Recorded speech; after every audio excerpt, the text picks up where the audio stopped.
I'm back with my newest novella, Two Worlds Collide, an Allan Quartermain story. This is a sequel, loosely a sequel to Two Worlds Collide, a John Watson story.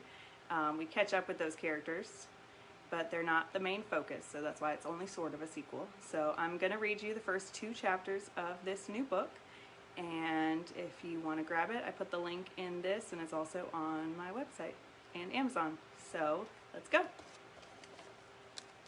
Beware, I only got half a practice run through, so sorry if I make a bunch of reading mistakes.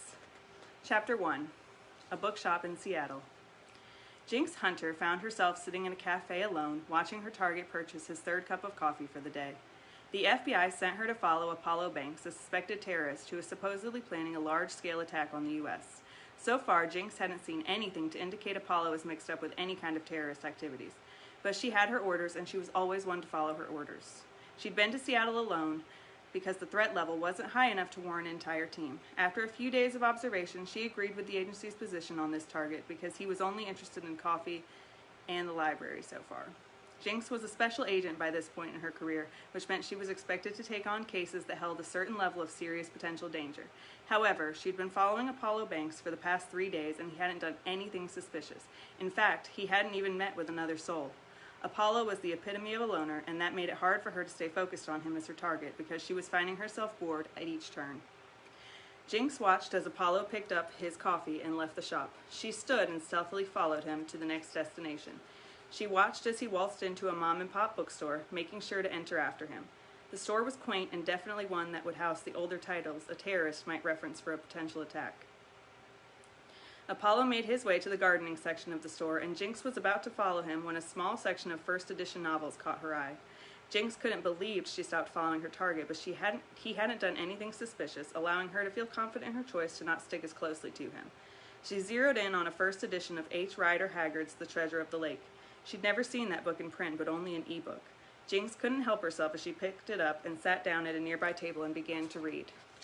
She'd never read this novel from beginning to end, and she found herself enthralled in the story, but was careful to keep one eye trained on Apollo and his every movement. 2 hours after he'd walked into the bookstore, he was checking out with an armful of books. Jinx regretfully closed her book and stood to follow him to his next location.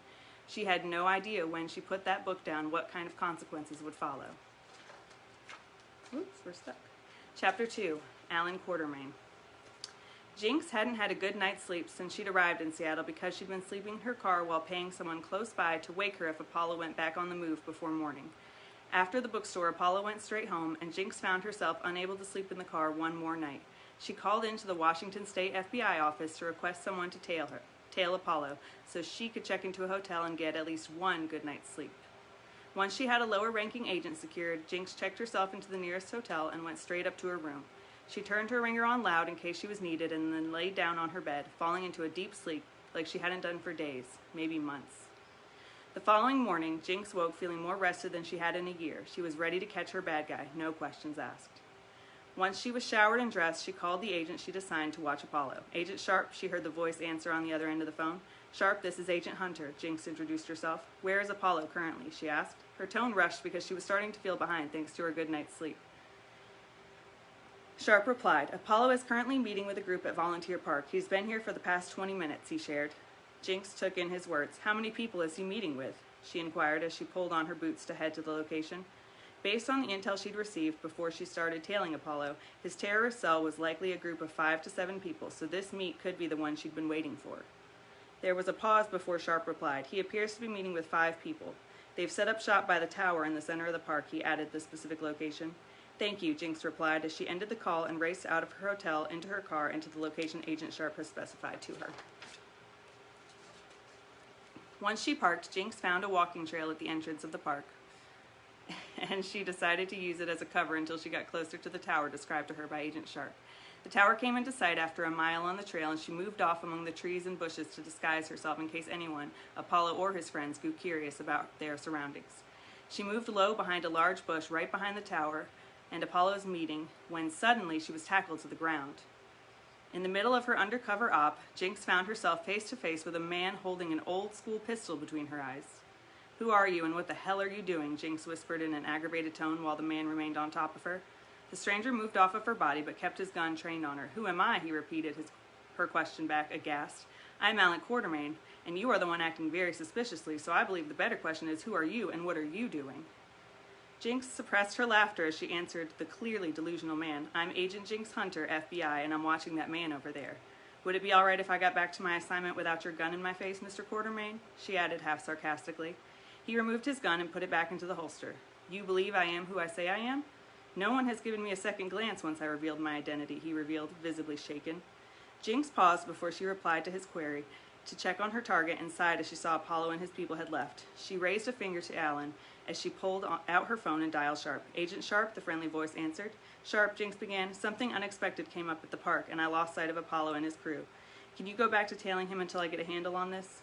Please, she added with a smile, hoping he could hear it in her voice.